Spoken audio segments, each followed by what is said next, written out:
hadi matembere hapo hivi kunao matembere tunayala yote kwa sababu mama yake anamtetea sana huyu kijana. Hili ni tukio la tatu analetwa lakini hataki kuelewa. Tumepiga tu vio lakini hata hiyo nyumba tungeiweza tungeibeba tuondoke nayo. Ni vile tu hatuwezi. Hali ya taharuki imetokea katika mtaa wa Mbezi kwenye kata ya Sokoniwani mkoani Arusha baada ya kijana anayefahamika kwa jina la William kuuawa na kijana mwenzake anayefahamika kwa jina la Abeli, akimtuhumu ya kuwa kijana huyo amekuwa kwenye mahusiano ya kimapenzi na mdogo wake wa kike. Kutokana na tukio hilo la kijana huyo kuuawa, wananchi wenye hasira kali walifika katika nyumba aliyokuwa akiishi Abeli wakitaka kuichoma moto kwa kuanza kuvunja vioo, huku wananchi hao wakiamua kuharibu vitu mbalimbali ikiwemo kuvunja miwa na vitu vingine vilivyokuwa vikizunguka nyumba hiyo.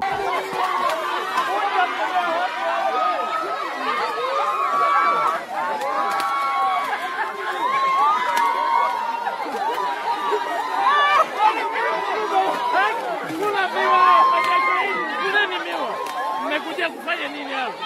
Kuleni miwa.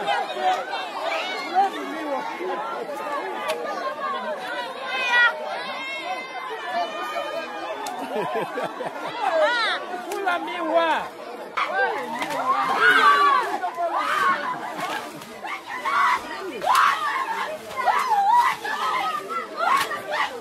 Kilichotokea hapa leo ni tukio la kijana mmoja kumuua mwenzake, ambako wanasema chanzo ni kwamba ni aliyemuua ni shemeji yake, tuseme kama pana mahusiano ya kimapenzi. Kwa hiyo wanasema mdogo wake alimuita huyo kijana mahali wakutane. Walipokutana kaka akaja na kisu ndo akamchoma.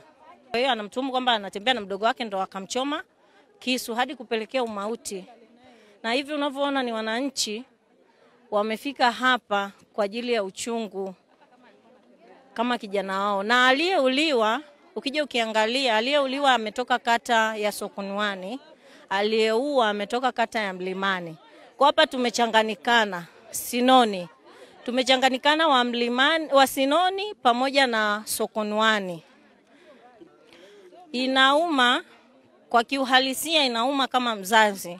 Kwa sababu ukija ukiangalia kijana anaenda mwaka wa chuo, mwaka wa pili, wewe ukiangalia utajisikiaje hata kama ungekuwa ni wewe. Lakini tunaomba mwenyekiti amekuja hapa yote 9-10, mwenyekiti amekuja hapa ametoa lugha ambazo mwenyekiti wa mtaa wa Sinoni amesema kwamba sisi kwa mtaa wa Sokoniwani hatujazipenda, kwa sababu amesema kwa nini mnashirikiana na watu wa Mbezi, ambao watu wa Mbezi ni kata ya Sokoniwani. Ukiangalia tumetenganishwa na barabara. Either nyumba hii imeungua moto, watakao kuja kuzima ni wananchi wake tu? Jibu ni kwamba ni hapana, tutakushirikiana wote kwa pamoja.